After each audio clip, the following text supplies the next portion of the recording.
இன்னைக்கு வேற என்ன பெருசா வாவ் அப்படின்னா ஒண்ணுமே கிடையாது. அந்த பேப்பர்ல ஒண்ணுமே கிடையாது, கீழே போட்டிருக்கேன்ற மொமெண்ட் தான். பிராங்க்னு ஒண்ணு பண்றீங்க பிராங்கா.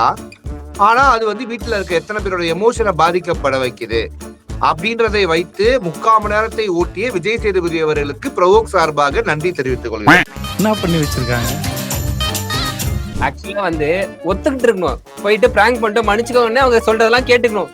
பிரவீன் முட்டு குடுக்குற அப்படி ஒரு ஆக்டிங்காக நாங்க இப்படி பண்ணோம், எதுக்கு ஆமா தப்பு பண்ணிட்டோம் மன்னிச்சிருங்க அப்படின்னு சரண்டர் ஆயிருக்கணும். இல்ல இதெல்லாம் பேசுறதுனாலதான் ரம்யா ஜோ வச்சிருந்த எவிக்ஷன் கார்டை மாத்தி பிரவீன் நீ கிளம்பி சேனல் வந்து இவங்க பண்ணதை வந்து சீரியஸ் ஆகி வெளியில பிரச்சனை வெடிச்சிருக்கோம். அதனால சேனல் வந்து இதை மூடி மறைக்கிறதுக்காக பிராங்க்னு சொல்லி ஒரு சப்பக்கட்டு கட்டுது. உங்களெல்லாம் டாக்டர்னு சொல்லி ஒரு சேனல் ஒரு சப்பக்கட்டு கட்டுச்சு தெரியுமா? அதை விட இது மோசம் இல்லையா ஐயா? இன்னைக்கு நான் என்னுடைய எக்ஸ் வலைதளத்துல அதை நான் போட்டுட்டேன்பா. நேற்று நம்ம பேசணும்ல, டாக்டர் இல்ல போலி டாக்டர் சொன்னதுக்கு திரும்ப வந்து அதோடைய அந்த செப்டம்பர் 9ஆம் தேதி வந்த கவர்மெண்ட் ஆர்டர் ஜிஓ அதையும் போட்டுட்டோம். இது வந்து இந்தியன் மெடிக்கல் அசோசியேஷனோட வெப்சைட்லயும் இந்த கண்டென்ட் இருக்கு. இல்ல அவரு அத பத்தி சொல்லாம இருந்தா ஓகே. வீட்டுக்குள்ள அவர் ஒரு டாக்டர், நான் டாக்டர் ரெண்டாவது நாளே விஷயத்தை நார்மலைஸ் பண்ணும்போது நான் கேப்பேன்டா, உனக்கு வலிக்குதா? வலிச்சுக்கிட்டுடா. கனியக்காவுக்கு ஒரு சூப்பரான லெசன் ஒண்ணு விஜய் சேதுபதி அவர்கள் சொல்லி கொடுத்தாங்க. சுகர் கோட்டட் கனியாவே இருக்காதீங்க, உங்க பேர் போல அத சொல்றதுக்கு எவ்வளவு மெனக்கிறாரு தெரியுமா விஜய் சேதுபதி அவர்கள்? அவங்க சுகர் கோட்டா இருக்கிறத சொல்றதுக்கு இவரு 15-20 சுகர் கோட் பண்றாரு. ஐயோ கனி அவர்களுக்கு கோவம் வந்துருமோ, கனி அவர்கள் காயப்பட்டுருவாங்களோ, கனி அவர்களுக்கு நம்ம வந்து ஏதாவது பேசினா வீட்டுல வெளியில இருக்கவங்க நம்மள ஏதாவது கேட்பாங்களோ அப்படின்னு ரொம்ப பார்த்து பக்குவமா கனி அவர்களே முக்களை பரவாயில்ல பொறுமையா மாட்டிட்டு வாங்க.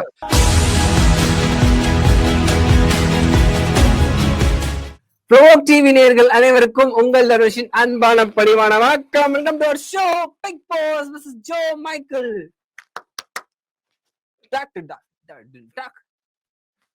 வணக்கம் வணக்கம்.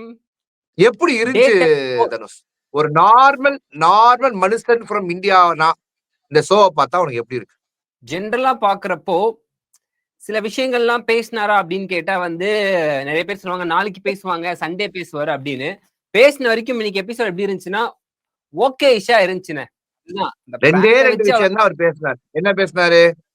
பிராங்க், வைல்ட் கார்டு கண்டஸ்டன்ஸ், இவ்வளவுதான். வைல்ட் கார்டு கண்டஸ்டன்ஸ் இந்த ரெண்டு வச்சுதான் இந்த மொத்த எபிசோட முடிச்சிட்டாங்க. அதுக்கு ஊருகாவா துஷார வீட்டை விட்டு அனுப்பிச்சிட்டாங்க. இப்ப நம்ம கருத்துக்குள்ள வருவோம். இப்ப இந்த பிக் பாஸ் வீட்ல நாம எதிர்பார்த்தது இந்த வீக்கெண்ட் எபிசோட்ல விஜய் சேதுபதி அவர்கள் வந்து சாண்ட்ரா அவர்கள் செய்த பிராங்க வந்து காட்டுவாங்க அப்படின்னு நம்ம எல்லா மக்களும் ஆவலுடன் எதிர்பார்த்த அந்த குறும்படம் இன்னைக்கு வராது, நாளைக்கு தான் வரும் மக்களே. சோ அதனால நீங்க அது கொஞ்சம் வெயிட் பண்ணி தான் ஆகணும். ஏன்னா நாளைக்கு எபிசோட ஓட்ட வேண்டும், நாளைக்கு எபிசோட பிளாக் பஸ்டர் ஆக்க வேண்டும் என்று அதை வந்து ஒளித்து வைக்கிறார்கள். நாங்கள் மறைத்து வைக்கவில்லை, ஒளித்து வைத்திருக்கிறோம்னு ரெண்டும் ஒரே அர்த்தம் தான், இருந்தாலும் பத்திரமா வச்சிருக்காங்க. அதனால நாளைக்கு அது ஒளிபரப்பப்படும் மக்களே. ஸோ இன்னைக்கு வேற என்ன பெருசா வாவ் அப்படின்னா ஒண்ணுமே கிடையாது. அந்த பேப்பர்ல ஒண்ணுமே கிடையாது, கீழே போட்டிருக்கேன்ற மொமெண்ட் தான். ஆனா நிறைய பஞ்ச் டைலாக், நிறைய கவுண்டர், நிறைய கலாய், இது எல்லாமே ரசிக்கிற தன்மையா இருந்துச்சு. ஒரு ஃபன் மோடா இருந்துச்சு இன்னைக்கு ஆக்சுவலா. அதுல அவர் ஆக்சுவலா என்ன சொல்ல வர்றாருன்னா, பிராங்க்னு ஒண்ணு பண்றீங்க பிராங்கா. ஆனா அது வந்து வீட்டுல இருக்க எத்தனை பேரோட எமோஷனை பாதிக்கப்பட வைக்குது அப்படின்றதை வைத்து 3/4 மணி நேரத்தை ஓட்டிய விஜய் சேதுபதி அவர்களுக்கு பிரவோக் சார்பாக நன்றி தெரிவித்துக் கொள்கிறோம். அடுத்து டாஸ்க்லயே வந்துருச்சுன்னு, டெய்லி டாஸ்க்லயே வந்து வைல்ட் கார்டு கண்டிஷன் பத்தி நீங்க என்ன நினைக்கிறீங்க, உங்களுக்கு வந்தா ரத்தம் எங்களுக்கு வந்தா தக்காளி சட்னியா அப்படின்னு ஒரு டாஸ்க வச்சுட்டாரு பிக் பாஸ் வீட்டுக்குள்ளேயே. அது போதாதுக்கு இங்க இவர வைக்கிறாரு. நிறைய பேர் அந்த வீட்டுக்குள்ள பேசினதுதான் இங்க பேசினாங்க. அதெல்லாம் நீ ஏன் கேக்குற? அதெல்லாம் நீ கேட்க கூடாது. உன்னெல்லாம் புரிஞ்சுக்கோ. விஜய் சேதுபதி வருவாரு, இத பேசுவாரு, விஜய் சேதுபதி யோசிச்சு வச்சிருக்காரு. விஜய் சேதுபதி கிரியேட்டிவ் ஒரு டாஸ்க் கொடுத்து நீங்க ஃப்ரைடே எபிசோட ஃபில் பண்ணீங்கன்னா, இன்னைக்கு ஃப்ரைடே எபிசோட் அவர் காட்டவே இல்ல பாத்தியா? அதுதான் எழுதி வச்ச. நோட் பண்ணீங்க? நான் நோட் பண்ணேன். ஏன்னா ஃப்ரைடே எபிசோட் டெலிகாஸ்டே பண்ண முடியாது. ஏன்னா ஃப்ரைடேல தான் இந்த ஷோவையே ரெக்கார்ட் பண்ணாங்க. அப்ப எப்படின்னு இப்ப ஃப்ரைடே போயிடுச்சுன்னா அவங்களுக்கு அப்ப கண்டஸ்டன்ஸ்க்கு ஒரு நாள் ஜாலியா ஒண்ணுமே பண்ணாதீங்க, தூங்கிட்டு இருங்க அப்படின்றாங்களோ? அவ்வளவுதான். இன்னைக்கு ஜாலியா இருந்திருப்பாங்க. இன்னைக்கு அவங்களுக்கு தீபாவளி, இன்னைக்கு தீபாவளி, நாளைக்கு சண்டே வலி, அது மாதிரி ஜாலியா இருப்பாங்க. ஓகே.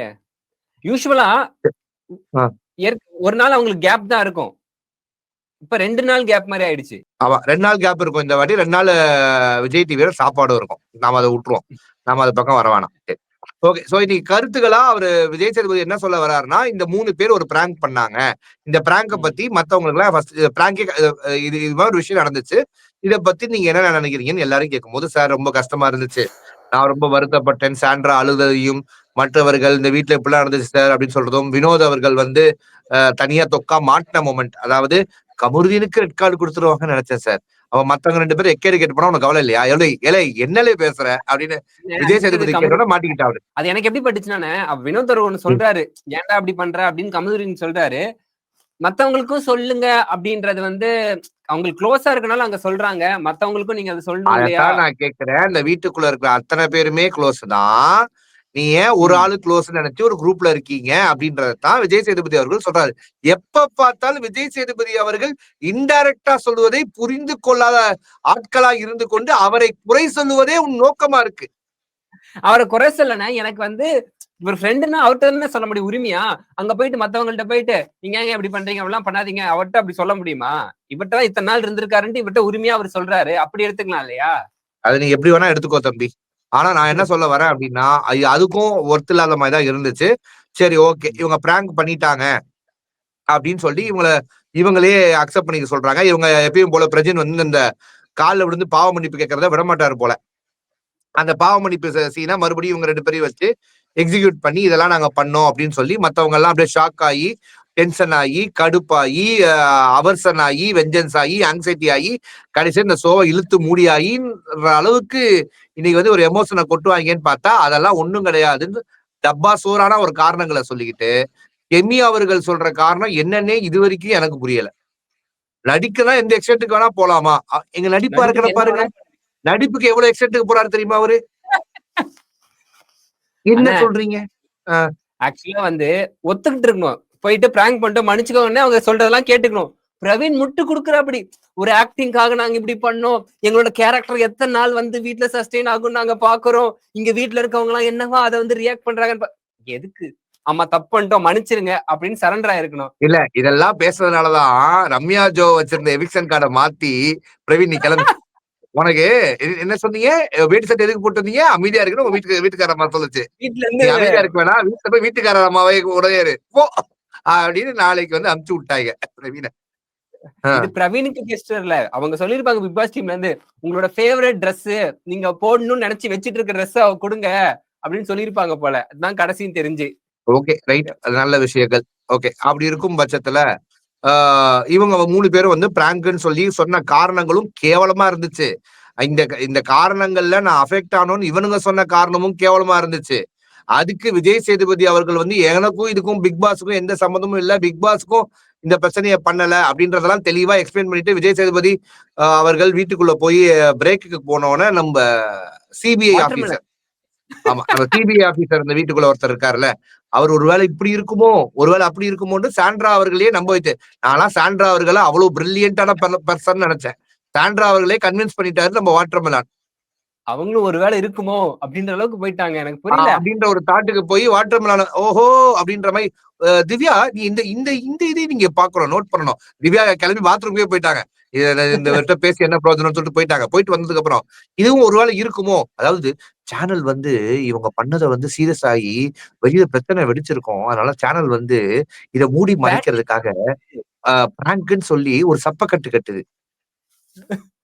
உங்களெல்லாம் டாக்டர்ன்னு சொல்லி ஒரு சேனல் ஒரு சப்பக்கட்டு கட்டுச்சு தெரியுமா? அதை விட இது மோசம் இல்லையா ஐயா? இன்னைக்கு நான் என்னுடைய எக்ஸ் வலைதளத்துல அதை நான் போட்டுட்டேன்ப்பா. நேற்று நம்ம பேசணும்ல டாக்டர் இல்ல போலி டாக்டர்னு சொன்னதுக்கு. நம்ம வந்து அதோடைய அந்த செப்டம்பர் 9ஆம் தேதி வந்த கவர்மெண்ட் ஆர்டர் ஜிஓ அதையும் போட்டுட்டோம். இது வந்து இந்தியன் மெடிக்கல் அசோசியேஷனோட வெப்சைட்லயும் இந்த கண்டென்ட் இருக்கு. ஏன்னா நியூஸ் ஆர்டிகல் எல்லாமே ஒரிஜினல் இல்ல, அதெல்லாம் வந்து நம்ப முடியாது அப்படின்னு சொல்றாங்க. அப்படின்னா இந்த விஷயங்களும் நம்மளால வந்து பார்க்க முடியுது. மெடிக்கல் கவுன்சிலே வந்து அபிஷியலா வந்து சொல்லியிருக்காங்க பிசியோதெரப்பி பண்றவங்க பிபிடி தான், டாக்டர் கீழே வர மாட்டாங்க அப்படின்றத தெளிவா அந்த இதுல நீங்க போட்டிருந்தீங்க. மக்களும் பார்த்தாங்க. திவாகர் அவர்கள் இது பார்க்கணும், பார்த்திருப்பாருல்ல. இல்ல திவாகர் அவர்கள் பார்த்திருப்பாரு, பார்க்காம இருக்காரு. அவரு பக்கத்து வீட்டுல இருக்காரு. அதை பத்தி நம்மளுக்கு கவலை கிடையாது. நாம வந்து இதை சரின்னு சொல்ற ஒரு பெரிய கூட்டம் வந்து சோசியல் மீடியால சுத்துது அப்படின்றத திவாகர் அவர்களுக்கு பிஆர் இருக்கான்ற ஒரு கேள்வி நேற்று எழுந்துச்சு ஸ்பேஸ்ல. சோ அதுக்காக நான் என்ன பண்ணேன், இன்னைக்கு காலையில அதை தூக்கி அதை போட்டு விட்டேன். போட்டு விட்டோன்னே கீழே மொத்த திவாகர் ஆர்மியோடைய பிஆர் கும்பலும் வந்து சிக்குது கீழே. ஒவ்வொருத்த ப்ரொஃபைல்ல போனா வேற கமெண்ட்களே கிடையாது. நாம விரிச்ச வலையில இதுங்கெல்லாம் வந்து மொத்தமா மாட்டுதுங்க. ஒருத்தர் என்கிட்ட என்ன சொல்றாரு, நான் டிபிடி அப்படின்றது டிப்ளமா இன் பிசியோதெரபி, அது வந்து டிப்ளமா, அதுல டாக்டரே போட முடியாது. எம்மா அது டாக்டர் ஆஃப் பிசியோதெரபின்னு சொல்லி நம்ம கூகுள்ல இருந்து பண்ணி அதை எடுத்து அதுல போடுறோம். போட்டதுக்கு அப்புறம் 4 ஆப்ஸ்காண்ட். இன்னொரு குரூப் என்ன சொல்லுது, இல்லங்க கவர்மெண்ட் ஆர்டர் பாஸ் பண்ணுது. கவர்மெண்ட் ஏப்ரல் மாசம் ஒரு ஆர்டரை பாஸ் பண்ணுது. ஜியோவை டிபிடியோ போடலாம் அப்படின்ற மாதிரி ஒரு ஆர்டரை பாஸ் பண்ணுது. செப்டம்பர் மாசம் 9ஆம் தேதி இந்த ஆர்டரை கேன்சல் பண்ணிடுறாங்க. ஓகேவா? கேன்சல் பண்ணி இந்தியன் மெடிக்கல் அசோசியேஷன் போட்டாங்க. இப்ப இது மொத்தமாவே ஒரு 6 மாசம் இருக்குமா இந்த இன்சிடென்ட்க்கு? இப்ப 6 மாசத்துக்கு முன்னாடி இருந்தே, அதாவது கிட்டத்தட்ட 4-5 வருஷமா திவாகர் அவர்கள் வீடியோ போட்ட எல்லாத்துலயுமே டாக்டர் திவாகர் தான் இருக்கு. 6 வருஷமாவே பழைய வீடியோகள்ல எடுத்து பார்க்கலாம். அப்ப அது வந்து தவறான ஒரு ப்ரொசீஜரா தான் நான் பாக்குறேன். நான் ஓகே ஒரு இண்டிவிஜுவலா நான் பாக்குறேன். சரி ஓகே, அவர் என்னவா எடுத்துட்டு போட்டோம், அவர் என்னவா பண்ணிட்டு போட்டோம், உங்களுக்கு என்ன பிரச்சனை அப்படின்லாம் யாரும் கேட்கக்கூடாது. அதுக்கெல்லாம் எவனுக்கும் ரைட்ஸ் கிடையாது. இல்ல அவரு அத பத்தி சொல்லாம இருந்தா ஓகே. வீட்டுக்குள்ள அவர் ஒரு டாக்டர், நான் டாக்டர் 2வது நாளே ரிஜிஸ்டர் பண்ணாரு. சில விஷயத்தை நார்மலைஸ் பண்ணும்போது நான் கேட்பேன்டா, உனக்கு வலிக்குதா, வலிச்சுக்கிட்டுடா. ஆமா. சோ இப்ப இது இருக்கும்போது தன்னுடைய சைக்காலஜிலையும் தன்னுடைய 7ஆம் அறிவிலையும் இந்த மொத்த டாஸ்க்கும் இந்த மொத்த பிராங்கும் இது வந்து பிக் பாஸ் வந்து தப்ப கட்டுது. இது பிராங்கே கிடையாது, இது உண்மையாவே அவர் அடிச்சாருப்பா. கமருதீன் சிரிச்சிருவாருப்பா. ஐயா உங்களை பார்த்தே உலகம் சிரிக்குது ஐயா, என்ன ஐயா இப்படி பேசுறீங்க அப்படின்ற மாதிரி இருந்தாலும் கமருதீன் சிரிச்சிருவாரு அப்படின்ற மாதிரி எல்லாம் பேசி சாண்ட்ரா அவர்களுக்கு கிட்ட ஒரு மிங்கிள் ஆவறதுக்காக போன திவாகர திருப்பி வந்து விஜய் சேதுபதி வந்து பொழுத்து விட்ட தருணமா நான் அதை பாக்குறேன். இப்ப கூட அவர் என்ன தெரியுமா நம்புவாரு, பாத்தீங்களா விஜய் சேதுபதி அவர்கள் என்ன பாராட்டிட்டு போயிருக்கார், அவங்க சீப்பா போட்ட பிளான சீப்பா கண்டுபிடிச்சிட்டேன். நான் என்ன தெரியுமா நான் எக்ஸ்பெக்ட் பண்ணேன், அவர் என்ன சொல்லுவாருன்னு, சார் பேசிக்காவே ஒரு சைக்காட்ரிஸ்ட் சார், எனக்கு வந்து அந்த ஒரு அப்சர்விங் டெண்டன்சி ரொம்பவே அதிகம் சார் அப்படி சொல்ல நான் எதிர்பார்த்தேன். அவரு அதோட அது வரைக்கும் போல. அவர் நல்லா வாட்ச் பண்ணியா, விஜய் சேதுபதி அவர்கள் டைரக்டா எல்லாரையும் பேசுங்கன்னு சொல்ற அதே விஜய் சேதுபதி அவர் திவாகர் கிட்ட டைரக்டாவே எதுவும் சொல்ல மாட்டார். சொன்னாலும் புரியாது. நீ சொன்னா எழுத்து பேசிடுவாரு திவாகர். திவாகரை பார்த்தால் விஜய் சேதுபதிக்கு பயம். இதை நான் ஒரு 5வது வாட்டி நான் இங்க வந்து பதிவு செய்யறேன் வீடியோ தந்து சொல்லி. சோ இந்த மாதிரி விஷயங்கள் எல்லாம் நான் சொல்லல. ஆனா இந்த விஷயம் சொன்னா திவாகர் ட்ரிகர் ஆவாரு. விஜய் சேதுபதி அவர்கள் திவாகர் அவர்களே நீங்க டாக்டர் கிடையாது அப்படின்னு இதை மட்டும் சொன்னாருன்னா கண்டிப்பா திவாகர் ட்ரிகர் ஆகி சார் உங்களுக்கு என்ன சார் தெரியும் அப்படின்னு கேட்கக்கூடிய ஆள். இந்த விஷயத்த நான் ஒத்துக்கிறேன், டாக்டர் இல்லைன்னு சொன்னா மட்டும் ஒத்துக்கிறேன். கண்டிப்பா ஓகேவா, பிரச்சனை ஆயிரும். சார் உங்களுக்கு எல்லாம் தெரியாது சார், உங்களுக்கு அந்த நாலேஜ் இல்ல, நீங்க ஒரு நடிகரு, நீங்க வந்து ஏதோ சினிமால சான்ஸ் கிடைச்சு நீங்க வந்து நடிகர் ஆயிட்டீங்க புதுப்பேட்டில பின்னாடி நின்னுட்டு, அவ்வளவுதான் சார். நீங்க மத்தபடி நான் ஒரு ப்ரொஃபஷனல் சார், நான் ஒரு டாக்டர் சார், என் ஐக்கியூலாம் உங்களுக்கு இல்ல சார் அப்படின்னு சொல்லிட்டு போயிருவாரு. பண்ணக்கூடிய ஆள் தான் அந்த விஷயத்துல ட்ரிகர் ஆயிடுவார் தலைவர். வைல்ட் கார்ட் கண்டஸ்டன்ட் பிராங்க வந்து அவர் கண்டிச்சார். அதாவது இந்த மாதிரி பிராங்க் எல்லாம் பண்ணாதீங்க, இது வந்து நடிப்பு எல்லாம் கிடையாது, இது வந்து அங்க வீட்டுல இருக்கவங்களுடைய அமைதியை கெடுக்குது, இது வந்து உங்களோட என்டர்டைன்மெண்டா கிடையாது, இதை நீங்க எதுக்கு பண்ணீங்க, ஒரு என்டர்டைனிங் பண்ணீங்க, ஆனா என்டர்டைன்மெண்டா கிடையாது, இதே பிராங்க நீங்க ஒரு என்டர்டைனா பண்ணிருந்தீங்கன்னா நாங்க வந்து உங்களுக்கு சேர்ந்து சிறப்பிச்சிருப்போம் உங்களை, ஆனா இப்ப உங்களை வந்து என்னதை பண்றதுனே தெரியல. ஆனா உண்மையாவே இந்த ஐடியா யாருது, பிரஜனோட ஐடியாவா? அது பிரஜன் தான். ஆக்சுவலா வந்து பிரவீன் வந்து 2-3 வாரமா ட்ரை பண்ண சுத்திக்கிட்டு இருந்தாரா இந்த பிராங்க பண்ணுன்ட்டு. பிரஜன் வந்தானே அப்படியே 3 பேரும் சேர்ந்து இவங்க பிரஜனும் பிரவீன் ராஜும் 2 பேரும் இனிஷியேட் சேர்ந்து ஆரம்பிக்கலாம் நினைச்சத அப்புறமேட்டு கமருதீன் பண்ணிட்டாங்க. எஸ், சிக்னது கமருதீன் தான். அவன் சொல்றான் கமருதீன் இது தப்பா அடிச்சு யோசிச்சதுக்கு பிரவீனோட நிலைமையை யோசிச்சு பாரு. சோத்தலி அடி வாங்காச்சு, சேத்தலி அடி வாங்கின மாதிரி அடி வாங்கியாச்சு, எல்லாரும் முன்னாடி காலில் இருந்து மன்னிப்பு கேட்டாச்சு, வீட்டை விட்டு வெளில போயாச்சு. பிராங்க்னாலே ஒரு ஆவேசம் தான் அப்படின்றத நினைச்சுக்கிட்டு இருக்காங்கண்ணே. அதுதான் விஜய் சொன்னாங்க, பிராங்க்னா கோவம் மட்டுமே படாதீங்க, வித்தியாசமா பண்ணுங்க அப்படின்ற மாதிரி சொன்னாரு. நம்ம சுபிக்ஷாவும் வித்தியாசமா என்டர்டெயின் பண்ணணும்னு, நீ பண்ணுமா பிராங்க், முடியறதுக்குள்ள நீ ஒரு பிராங்க் பண்ண என்டர்டெய்னிங்கா, அப்புறம் பாத்துக்கலாம் அப்படின்ற மாதிரி அவங்களுக்கும் சொல்லியிருக்காங்க. ஆக்சுவலா இன்னைக்கு நீங்க கரெக்டா வாட்ச் பண்ணீங்கன்னா பார்வதி அவர்களுடைய முகத்துல ஒரு பெரிய பொலிவு, ஒரு ஞான உதயம் எல்லாம் உங்களுக்கு பாத்திருப்பேன். அதாவது ரொம்ப வெளிச்சமா இருந்தாங்க. ஆமா. ஆடியன்ஸ் ஒரு 20 பேர் கை தட்டினாங்க. திவ்யா இருந்ததுக்கு அப்புறம் 40 பேர் கை தட்டினாங்க. அத பார்த்து கொஞ்சம் பார்வதியோட முகம் மாறுனதையும் ஜூம் போட்டு காட்டினாரு கேமராமேன். எடிட்டர், கேமராமேன் வெறித்தனமா பண்றியா? நாங்க பண்றோமோ இல்லையோ, நீ நல்லா பண்ற. வினோத் உங்கள சொல்லல. நீங்க உங்கள சீரியஸா எடுத்துக்காதீங்க. நாங்க பிக் பாஸ் எடிட்டர் பத்தி பேசிட்டு இருக்கோம். வினோத், அப்புறம் ஏலே என்னடா இப்படி பண்றீங்க அப்படின்னுவாங்க. கனியக்காவுக்கு ஒரு சூப்பரான லெசன் ஒண்ணு விஜய் சேதுபதி அவர்கள் சொல்லி கொடுத்தாங்க. சுகர் கோட்டட் கனியாவே இருக்காதீங்க, உங்க பேர் போல நீங்களும். அத சொல்றதுக்கு எவ்வளவு மெனக்கிடுறாரு தெரியுமா விஜய் சேதுபதி அவர்கள். அவங்க சுகர் கோட்டா இருக்கிறத சொல்றதுக்கு இவரு 15-20 சுகர் கோட் பண்றாரு. ஐயோ கனி அவர்களுக்கு கோவம் வந்துருமோ, கனி அவர்கள் காயப்பட்டுருவாங்களோ, கனி அவர்களுக்கு நாம வந்து ஏதாவது பேசினா வீட்டுல வெளியில இருக்கவங்க நம்மள ஏதாவது கேட்பாங்களோ அப்படின்னு ரொம்ப பார்த்து பக்குவமா, கனி அவர்களே மூக்குல பரவாயில்ல பொறுமையா மாட்டிட்டு வாங்க.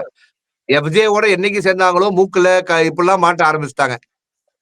ஆனா இதே பாரு பண்ணிருந்தா எப்படி ரியாக்ட் பண்ணிருப்பாரு அவரு? பாருவோ கமருதீனோ இந்த மாதிரி பண்ணிருந்தா அந்த ரியாக்ஷன் வேற மாதிரி இருந்திருக்கும்ல. வேற மாதிரி இருந்திருக்கும். அது டோட்டலா வேற மாதிரி இருந்திருக்கும். அது அவருக்கு பிடிக்காத ஆள்னா வேற மாதிரி இருக்கும்ன்றது நம்ம ஃபர்ஸ்ட் போன சீசன்லயே பார்த்துட்டோம். அதனால அது பிரச்சனைகள் கிடையாது. அதுக்கப்புறம் ஆக்சுவலா இந்த விஷயங்கள் கனி அவர்களுக்கு ஒவ்வொரு சுகர் கோட் பண்ணதை நம்மளால பார்க்க முடிஞ்சுச்சு.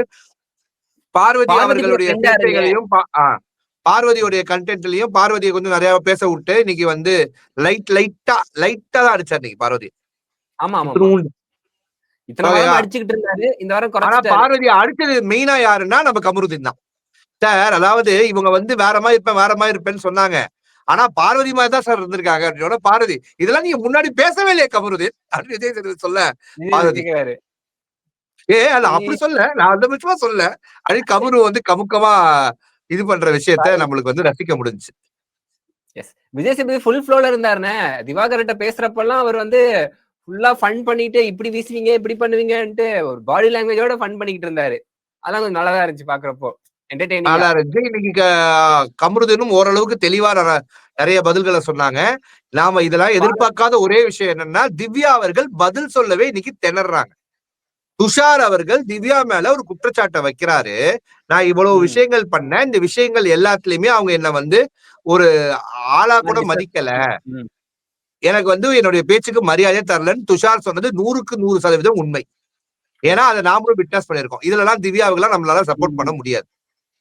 திவ்யாக்கு அதிகமா கிளாப்ஸ் வருது, திவ்யாக்கு அதிகமா ஃபாலோவர்ஸ் வருது, திவ்யா நிறைய விஷயங்கள் கரெக்டா செஞ்சிருக்காங்க. கம்பேரிங் பார்வதி இதெல்லாம் okay, that is all right. Divya அவர்கள் ஒரு நல்ல கண்டஸ்டன்ட், அதெல்லாமே எனக்கு ஓகே. ஆனா திவ்யா அவர்கள் தல பொசிஷனை பாஸ் பொசிஷனா நினைச்சு நிறைய விஷயங்கள் அடிமையாக மற்றவர்களை நடத்த முயற்சித்தார்கள் அப்படின்றது மறுக்க முடியாத ஒரு உண்மை. அவங்க அக்செப்டும் பண்ணிக்கல. துஷார் அவ்வளவு சொன்னதுக்கும் மறுப்பு தான் தெரிவிச்சிட்டு இருந்தாங்க. ஆமா, நீங்க உட்காருங்க, நாங்க பாத்துக்கிட்டு இருந்தோம், நீங்க எதுவும் சொல்ல வேணாம் உட்காருங்க அப்படின்ட்டு முடிச்சு விட்டாரு. ஆமா, நாங்க எல்லாம் பார்த்தோம், பார்க்காம ஒண்ணும் இல்ல, நீங்க உட்காருங்க அப்படின்னு சொல்லி முடிச்சு விட்டாரு. ஏன்னா விஜய் சேதுபதி ஒண்ணு திவ்யா அவர் கூப்பிட்டு அட்ரஸ் பண்ணும்போது திவ்யாக்கு எங்கேயோ போயிட்டாங்க. அவங்க அந்த இடத்துல இல்ல. சார் என்கிட்ட பேசுறீங்களா சார் அப்படின்னும் போது இல்ல இல்லம்மா பக்கத்து வீட்டுக்காரர்கிட்ட பேசுறேன்ற மாதிரி ஆயிட்டாப்ல. இவங்க டோட்டலா பிளாக் அவுட் ஆயிட்டாங்க. மேபி அவங்களுக்கு ஒரு ப்ரெஷரா இருந்திருக்கும். நாம ஒரு பிளான்ல வந்தோம், நாம இதெல்லாம் பேசிட்டு வந்தோம், இப்ப நம்மள வச்சு இவங்க செய்யறாங்க, நம்மளால பேச முடியாத ஒரு பொசிஷன்ல இருக்கோம். துஷார் நம்மள மேல அடுக்கடுக்கா புகார் பண்றாப்ல. ஆனா நம்ம வேற மைண்ட்ல இருந்தோம். ஈவன் ஒரு காரணம் திவ்யா அவர்களுக்கு ஒரு மூட் ஸ்விங்ஸ் இருந்துச்சு. ஏன்னா அவங்க கிராம்ப்ல இருந்தாங்க, அதுல மாற்று கருத்து இல்ல. அதெல்லாம் நம்மளுக்கு புரியுது. ஓகேவா? ஓகே. சோ அதெல்லாம் ஒரு பெண்ணுக்கு இந்த பிரச்சனை வரும்போது இவ்வளவு தாட் ப்ராசஸ் இவ்வளவு மாறும், இவ்வளவு மாடுலேஷன் வேவ் லென்த் இருக்கும் அப்படின்றதெல்லாம் நம்மளால உணர முடிஞ்சாலும் இந்த இடத்துல இது வந்து கொஞ்சம் அவர்களுடைய அந்த நம்ம திவ்யா அப்படின்னு நம்ம அண்ணாந்து பார்த்த இடத்துல டப்புன்னு அவங்களே அவங்களை கீழே போட்டுக்கிட்டு செம்ம அடி வாங்கின மாதிரி தான் நம்ம பார்த்தோம். அவங்க 10 மணிக்கு மேல திவ்யா அவர்களுக்கு ஒரு பெரிய கிளாப்ஸ் இருந்துச்சு. அதுவும் மறக்க முடியாது. பார்வதியை விட திவ்யா அவர்களுக்கு கிளாப்ஸ் அதிகமா இருந்துச்சு. அது பார்வதி அவர்களுக்கு ஒரு ஏமாற்றமாவே இருந்துச்சு. மற்றவர்களுக்கும் திவ்யா பார்க்கும்போது வாட் இஸ் திஸ் அப்படின்ற மாதிரி இருந்துச்சு. Hi Anna, how are you? Today show was only about prank and old contestant opinions. One more about wildcard entry. வேற எதுவுமே இல்ல. அதுதான் கீர்த்தி நானும் சொன்னேன். ஒண்ணுமே கிடையாது. குத்தி நெய்யே பாவா. பிக் பாஸ் ஜோ மைக்கேல் உங்க ப்ரோ டிவில எவ்ரிடே நைட்டு 10:30 மணிக்கு அவங்க என்ன வேணா பண்ணட்டும், அவங்க முகத்திரையை நாம இங்க சிறப்பா கிழிப்போம்.